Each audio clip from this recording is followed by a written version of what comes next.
সবাইকে এই চ্যানেলে স্বাগত। আজকে আমরা রায়তওয়ারি ব্যবস্থা নিয়ে আলোচনা করব।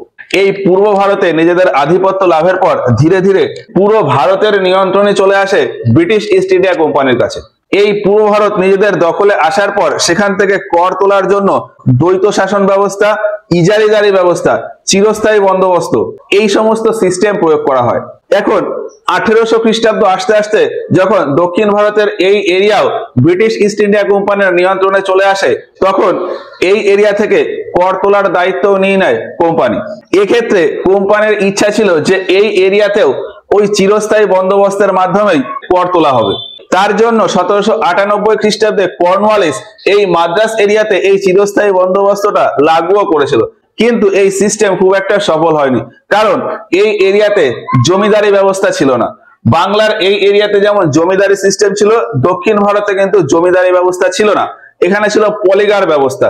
পলিগার ব্যবস্থাটা জমিদারির থেকে একটুখানি নিচু পজিশনে। তো নিচু পজিশনে হলেও কোম্পানি ওই পলিগারদের ধরে এই এরিয়াতে চিরস্থায়ী বন্দোবস্ত চালাতে চেয়েছিল, কিন্তু পলিগাররা তাতে রাজি হয়নি। উল্টে 1795 থেকে 1799 খ্রিস্টাব্দ এই 4 বছর ধরে পলিগারদের সাথে ইংরেজদের একটা যুদ্ধ হয়। এই যুদ্ধে পলিগাররা প্রথম দিকে জিতে যাচ্ছিল, কিন্তু শেষের দিকে ব্রিটিশ কোম্পানি এই পলিগারদের হারিয়ে দেয়। আর তারপর যখন পলিগারদের বলে এই এরিয়াতে চিরস্থায়ী বন্দোবস্ত লাগু করানোর জন্য, তখন ওই পলিগাররা রাজি হয়নি। এর ফলে ধীরে ধীরে কোম্পানির উপর মহলের লোকজন একটু ভাবনা চিন্তা করতে থাকে যে কিভাবে তাহলে এই এরিয়া থেকে কর তোলা যায়। এবার কোম্পানি যখন এই সমস্ত ডিসকাশন করছে, সেই সময় অলরেডি এই এরিয়াতে একটা নতুন পদ্ধতিতে কর তোলা ট্রায়াল চলছে। তামিলনাড়ুতে একটা জায়গা আছে বড় মহল। তামিলনাড়ুর এইখানে জায়গা হলো সালেম। এই সালেম জায়গার ভেতর একটা ছোট জায়গা আছে বড় মহল। এই এরিয়াতে 1792 খ্রিস্টাব্দে আলেকজান্ডার রিড একটি এক্সপেরিমেন্ট করেন যে কিভাবে কর তোলা যায়। সেখানে তিনি ডাইরেক্ট কৃষকের সাথে যোগাযোগ করে তার কাছ থেকে কর তুলতেন। এই এরিয়াতে যে সমস্ত কৃষক ছিল, সেই সমস্ত কৃষকদের ওই জমির মালিক বানিয়ে দেন, মানে ওই সমস্ত জমির মালিকানা অধিকার ওই কৃষককেই দিয়ে দেন। এবং কৃষকদের বলা হয় যে আপনি ওই জমিতে চাষবাস করতে পারেন, বা আপনি আপনার ওই জমিতে অন্য কাউকে দিয়ে চাষ করাতে পারেন, মানে ভাড়ায় চাষ করাতে পারেন, আপনার জমিটা অন্য কাউকে দিয়ে দিতে পারেন। এখন যেমন বর্তমানে সিস্টেম হয় যে প্রত্যেকটা চাষের জমি কোনো না কোনো কৃষকের, সেই রকমই সিস্টেম এই এরিয়াতে ছিল যে কৃষককে ওই জমির মালিক বানিয়ে দেওয়া হতো এবং তাকে বলা হতো যে আপনি ওই জমিতে ইনভেস্ট করুন, ওই জমি থেকে কিভাবে আরো ভালো ফসল পাওয়া যায় সেই সমস্ত ব্যবস্থা আপনি করুন, শুধু বছরের শেষে আমাকে এত % ট্যাক্স দিয়ে দেবেন। 1792 খ্রিস্টাব্দে আলেকজান্ডার রিড এই বড়মহল এরিয়াতে এই ট্রায়ালটা করেন, আর 4-5 বছর ধরে তিনি এর খুব সুফল পান। সেখান থেকে ভালোই ট্যাক্স আদায় হতো। এই জন্যই কোম্পানির উপর মহলে যারা বসে রয়েছে তারা আলেকজান্ডার রিডের ওই ট্রায়ালটাকেই এই দক্ষিণ ভারতের এরিয়াতে অ্যাপ্লাই করার কথা ভাবেন। এবার ওই সিস্টেমটাকে বলা হতো রেওয়াতওয়ারি সিস্টেম। সেই সময় এই এরিয়াতে কৃষকদের বলা হতো রেওয়াত বা রায়ত। এখন এই সিস্টেমে যেহেতু ডাইরেক্ট কৃষকদের সাথে কথাবার্তা বলে কর তোলা হতো, এই জন্য ওই সিস্টেমটার নাম দেওয়া হয় রায়তওয়ারি সিস্টেম বা রেওয়াতওয়ারি সিস্টেম বা রায়তওয়ারি বন্দোবস্ত। আমরা যদি দেখি যে এই এরিয়া পুরোপুরি ইংরেজদের আন্ডারে চলে এসেছে কবে?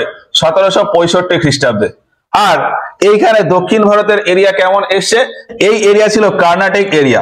1763 খ্রিস্টাব্দে যে থার্ড অ্যাংলো কর্ণাটিক যুদ্ধ শেষ হলো, তারপর এই কর্ণাটিক এরিয়া পুরোপুরি ইংরেজদের দখলে চলে আসে, মানে নিয়ন্ত্রণে চলে আসে। তারপর 1799 খ্রিস্টাব্দ, 1799 খ্রিস্টাব্দে এই মহীশূর এরিয়া চলে আসে। 1799 খ্রিস্টাব্দে এই মহীশূর এরিয়া চলে আসে, যদিও মহীশূর এরিয়া এই পর্যন্ত ছিল। 1799 খ্রিস্টাব্দে মহীশূর এরিয়া চলে আসে। আর 1798 খ্রিস্টাব্দে এই হায়দ্রাবাদ এরিয়া চলে আসে সাবসিডিয়ারি অ্যালায়েন্স। সাবসিডিয়ারি অ্যালায়েন্স সই করার মাধ্যমে এই হায়দ্রাবাদ এরিয়া 1798 খ্রিস্টাব্দে ব্রিটিশ কন্ট্রোলে চলে আসে। ফলে 1800 খ্রিস্টাব্দ আস্তে আস্তে এই পুরো জায়গার নিয়ন্ত্রণে চলে আসে ব্রিটিশ ইস্ট ইন্ডিয়া কোম্পানির হাতে। এবার এই যে বললাম যে মহীশূর এরিয়া পুরোপুরি চলে আসে 1799-তে, কিন্তু এই এরিয়ার ভেতর এই বড়মহল এরিয়াতে ট্রায়াল হয় 1792-তে। সেটা কিভাবে? 1792 খ্রিস্টাব্দে থার্ড অ্যাংলো মহীশূর যুদ্ধ শেষ হয়। থার্ড অ্যাংলো মহীশূর যুদ্ধে টিপু সুলতান হেরে যায়। ফলে টিপু সুলতান যখন হেরে যায়, তখন তার কাছ থেকে প্রচুর জায়গা নিয়ে নেওয়া হয়েছিল। তার ভেতরে একটা জায়গা ছিল এই বড়মহল। আর ওই বড় মহলেই এই এক্সপেরিমেন্ট মানে রায়তওয়ারি ব্যবস্থার মাধ্যমে কর তোলার এক্সপেরিমেন্টটা সাকসেস হয়। সাকসেস হওয়ার পর আলেকজান্ডার রেড এখানকার বিভিন্ন জায়গাতে এই সিস্টেমটা ছোটখাটো করে লাগু করাতে থাকে এবং লাগু করাতে করাতে করাতে করাতে ফাইনাল 1820 খ্রিস্টাব্দে গিয়ে এই দক্ষিণ ভারতের পুরো এরিয়া জুড়ে এই রায়তওয়ারি সিস্টেমটা অ্যাপ্লাই করে দেওয়া হয়। ফলে দক্ষিণ ভারতের সমস্ত জায়গা জুড়ে এই রায়তওয়ারি সিস্টেম লাগু হয় কবে? 1820 খ্রিস্টাব্দে। তখন এখানে চিফ কে ছিল? তখন এখানে চিফ ছিল থমাস মুনরো। 1820 খ্রিস্টাব্দে এই দক্ষিণ ভারতে মাদ্রাস প্রেসিডেন্সিতে গভর্নর ছিল থমাস মুনরো। থমাস মুনরো 1820 খ্রিস্টাব্দে দক্ষিণ ভারতে এই রায়তওয়ারি ব্যবস্থা বা রায়তওয়ারি বন্দোবস্ত এটাকে লাগু করায়। এখানে কি বলা হয়? ওই আগে ট্রায়ালে যা যা কন্ডিশন ছিল এখানেও ঠিক তাই কন্ডিশন দিয়ে দেওয়া হয়। বলা হয় যে এই এরিয়াতে যত কৃষক রয়েছে সমস্ত কৃষকদের জমির মালিক বানিয়ে দেওয়া হলো। মানে যে কৃষক যে জমিতে চাষ করত সেই জমির মালিকানা অধিকার ওই কৃষকের।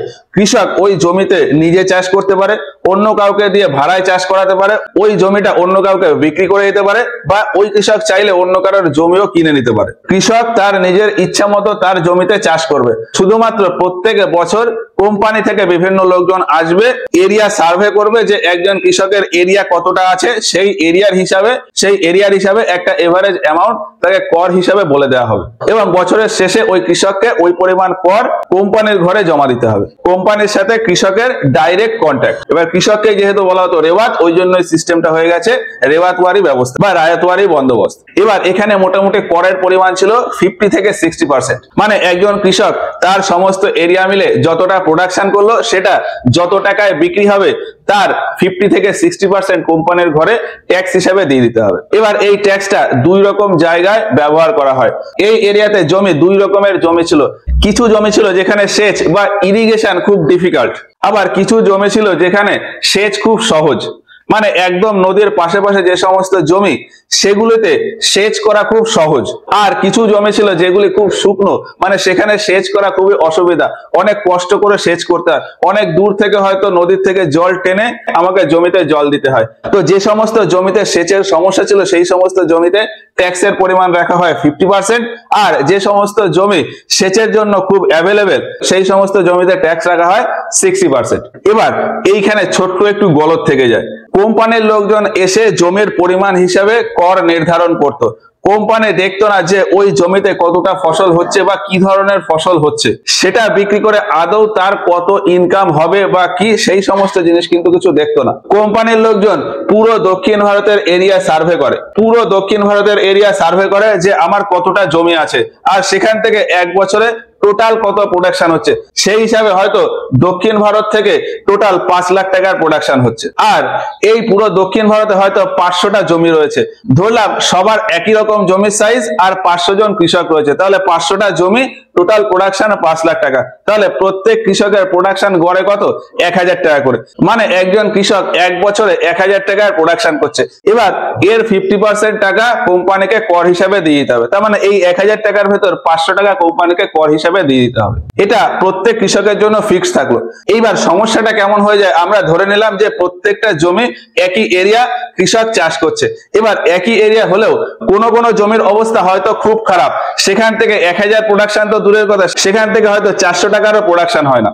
আবার কোনো জমি হয়তো এরকম ছিল যে সেখান থেকে 1000 টাকা কেন, সেখান থেকে 3000 টাকার প্রোডাকশন হয়ে যাচ্ছে। এবার যেখানে 3000 টাকার প্রোডাকশন হচ্ছে সেখানেও ট্যাক্স ওই 500 টাকা, আর যেখানে 400 টাকার প্রোডাকশন হচ্ছে সেখানেও ট্যাক্স ওই 500 টাকা। ফলে যে 3000 টাকার প্রোডাকশন হচ্ছে তার লাভ হয়ে যাচ্ছে, আর যার 400 টাকার প্রোডাকশন হচ্ছে তাকে ওই 500 টাকা কর দেওয়ার জন্য উল্টে ধার দিতে হচ্ছে। তো কৃষকদের এই যে একটা খারাপ অবস্থা তৈরি হয়ে গেল, এই দিকে এই কোম্পানির লোকজন খেয়াল করেনি। এই জন্যই এই এরিয়ার বিভিন্ন জায়গাতেই কৃষকরা বিদ্রোহ করে। আর এই ঘটনার কারণটা কি? কারণটা হলো যে ট্যাক্সের পরিমাণটা ফসল অনুযায়ী নির্ধারণ করা হয়নি, জমির পরিমাণ অনুযায়ী নির্ধারণ করা হয়েছে। গড়ে একটা জমির পরিমাণ ফিক্স করে দেওয়া হয়েছে। এবার এই সিস্টেমটা এখানে ইন্ট্রোডিউস করার পেছনে ইংরেজরা মেইন দুটো কারণ ভাবে। একটা হলো ডাইরেক্ট কৃষকের সাথে যদি কন্ট্যাক্ট হয় তাহলে মাঝখানে আমার কোনো মিডলম্যান থাকলো না, আমি কৃষকের কাছ থেকে ডাইরেক্ট ট্যাক্স তুলে নিলাম, তাহলে আমার মাঝখানে কাউকে আর পয়সা দিতে হলো না, কোম্পানির ঘরে পয়সা বেশি আসলো। এইটা একটা ব্যাপার। আর আরেকটা ব্যাপার হলো যে জমির মালিক যদি আমি কৃষককেই বানিয়ে দিই তাহলে কৃষক মনে করবে যে এটা যখন আমার জমি, আমি এই জমিটাকে ঠিকঠাক ভাবে রাখবো, এই জমিতে যাতে আরো ফসল বেশি হয় আমি সেই দিকে নজর রাখবো, আমি চেষ্টা করব যে এই জমিতে দিনের পর দিন যাতে ফসল বেশি হয়। কাউকে যদি কোনো কিছুর মালিক না বানানো হয়, মানে কোনো একটা জিনিস দিয়ে তাকে যদি তার অধিকার না দেওয়া হয়, তাহলে সে ওই জিনিসের গুরুত্ব দেয় না। সেই কথা মাথায় রেখেই কৃষককে ওই জমির মালিক বানিয়ে দেওয়া হয়। আর আরেকটা জিনিস দেখা হয় যে এই সিস্টেমে ওই যে ফার্স্ট যখন ট্রায়াল হয়েছিল তখন দেখা গেছিল যে এখান থেকে ভালোই অর্থ আসছে, সেই হিসাবে বিভিন্ন কথা মাথায় রেখে কোম্পানি এই এরিয়াতে এই রায়তওয়ারি ব্যবস্থা চালু করার চিন্তা ভাবনা নেয়। তবে ওই যে একটা পয়েন্ট বললাম যে মাঝখানে মিডলম্যান আসবে না, সেই চিন্তা ভাবনাটা করে। এবার এইটা প্রথম ঠিকঠাক ছিল, কিন্তু এই মিডলম্যান খুব বেশি দিন না থাকেনি। এই যে বললাম যে এই এরিয়াতে টোটাল 500 জন কৃষক রয়েছে। এখন কোম্পানির লোকজন ধরে ওই 500 জন কৃষকের কাছে গিয়ে তার কাছ থেকে কর তোলা, এটা অনেক সময় সাপেক্ষ ব্যাপার। মানে 1 বছরের কর তুলতে হয়তো 1 বছর পুরোটাই লেগে গেল, তারপর আবার পরের বছরের কর তুলতে হবে। আর ইংরেজদের এই ক্ষেত্রে বেশি হ্যাপা, এই জন্য 4-5 বছর যেতে যেতে এখানেও ধীরে ধীরে মিডলম্যান চলে আসে। কোম্পানির কোনো আধিকারিক কোনো একজন ব্যক্তিকে ধরে বলল যে তুই এই হয়তো 10টা জমির ট্যাক্স তুলে আমাকে দিয়ে দিবি। তাহলে একজন ওই 10টা জমির ট্যাক্স তুললো, আরো একজনকে বলা হলো সে হয়তো 25টা জমির ট্যাক্স তুলে আমাকে দিয়ে দেবে। এবার তাহলে এই যে এই একজন ওই একজন করে মাঝখানে 4-5 জন মিডলম্যান হয়ে গেল। এবার এই যে মিডলম্যান যখন এলো, এরা তো আর বিনা পয়সায় কাজ করবে না, এরা ওই যে কর তুলবে তার থেকে কিছু পরিমাণ রেখে কোম্পানিকে দিয়ে দেবে। এবার এই যে 4-5 জন এরা ট্যাক্স তুলতে এদের কাছে অনেক পয়সা চলে এলো। এবার এদের কাছে যখন পয়সা চলে আসবে, এরা তখন একটু বিলাসবহুল জীবন কাটাবে, তখন এরা আবার এদের আন্ডারে আরো 4-5 জন করে লোক রেখে নেবে। ফলে সময় যেতে যেতে এখানেও মাঝখানে অনেকগুলো লেয়ার চলে আসে। আর আলটিমেটলি ওই চিরস্থায়ী বন্দোবস্তের মতন এখানে ওই সিস্টেমটা ওই রকম হয়ে যায় যে কৃষকদের অবস্থা করুণ হয়ে পড়ে। আর এই সিস্টেমেও ওই সানসেট ল মানে সূর্যাস্ত আইনের প্রয়োগ হতো। সূর্যাস্ত আইন কি, একটা পার্টিকুলার ডেট ফিক্স করে দেওয়া হতো যে এই ডেটে সূর্য অস্ত যাওয়ার আগে আমাকে করটা পরিশোধ করতে হবে। যদি ওই দিন সূর্য ডোবার আগে কর পরিশোধ না হয়, তাহলে ওই যে কৃষকের জমি সেটাকে বাজেয়াপ্ত করে নেওয়া যেতে পারে, বা সেটাকে অন্য কোনো কৃষককে দিয়ে দেওয়া যেতে পারে, বা ওই জমিটাকে নিলামে দেওয়া যেতে পারে। এইরকম প্রভিশন ছিল, তো এটাকেই বলা হতো সূর্যাস্ত আইন। এবার এই সূর্যাস্ত আইনটা যেমন ইজারিদারি ব্যবস্থায় ছিল, চিরস্থায়ী বন্দোবস্তে ছিল, এখন এই রায়তওয়ারি ব্যবস্থাতেও রয়েছে, আর এর পরে মহলওয়ারি ব্যবস্থা যেটা রয়েছে সেটাতেও থাকবে। এই সমস্ত ল্যান্ড রেভিনিউ সিস্টেমেই এই সূর্যাস্ত আইন বা সানসেট লটা রয়েছে। এই হলো ওভারঅল রায়তওয়ারি ব্যবস্থা। এখানে আরেকটা তথ্য রয়েছে যে প্রথম এই সিস্টেমটা তাহলে কোথায় লাগু হয়, 1820 খ্রিস্টাব্দে মাদ্রাস এরিয়াতে। মাদ্রাস এরিয়া থেকে প্রথম শুরু হয়, তারপর পুরো দক্ষিণ ভারতেই লাগু হয়ে যায়। তবে তারপরে গিয়ে লাগু হয় বোম্বেতে। প্রথমে মাদ্রাস এরিয়া, তারপরে বোম্বে, তারপরে হলো আসাম এরিয়া, এই আসাম এরিয়াতেও লাগু হয়। আর এইখানে হলো সিন্ধ এরিয়া, এই সিন্ধ এরিয়াতেও লাগু হয়। তাহলে কোথায় কোথায় ছিল, মাদ্রাস এরিয়া মানে দক্ষিণ ভারতের এই পুরো এরিয়া, তারপর বোম্বে এরিয়া মানে এতটা, আসাম এরিয়া, সিন্ধ এরিয়া। এই বোম্বে এরিয়াতে কে লাগু করে সেটা কখনো কখনো এক্সামে জিজ্ঞেস করে। বোম্বে এরিয়াতে তখন দায়িত্বে ছিলেন এলফিনস্টোন, তো বোম্বে এরিয়াতে এই রেওয়াতওয়ারি সিস্টেমটা লাগু করায় এলফিনস্টোন। আর আরেকটা জায়গার নাম কখনো কখনো জিজ্ঞেস করে, সেটা হলো কুর্গ। কুর্গটা যদিও দক্ষিণ ভারতের এই এরিয়ার ভেতরেই পড়ে, তবুও আলাদা করে জিজ্ঞেস করে কুর্গটা কোথায়। এই যে এই এরিয়াটাকে বলা হতো কুর্গ এরিয়া, বর্তমানে যেটা ম্যাঙ্গালোর এরিয়া সেই এরিয়াটাকেই তখন বলা হতো কুর্গ এরিয়া। তাহলে এই সিস্টেম কোথায় কোথায় লাগু হয়, দক্ষিণ ভারত, বোম্বে, আসাম, সিন্ধ আর কুর্গ। তো এই হচ্ছে রায়তওয়ারি ব্যবস্থা। এর পরে রয়েছে মহলওয়ারি ব্যবস্থা, সেটা নিয়ে আমরা এর পরের ক্লাসে গিয়ে আলোচনা করব। তো আজকের মতো ক্লাসটা এই পর্যন্তই। ভিডিওটা ভালো লাগলে একটা লাইক করো। ইন্ডিয়ান হিস্ট্রির এই ভিডিওগুলো সম্পর্কে তোমাদের মতামত আমাদেরকে কমেন্ট বক্সে জানিও। আর কোথাও কোনো ডাউট থাকলে সেগুলো আমাদেরকে জানাতে পারো।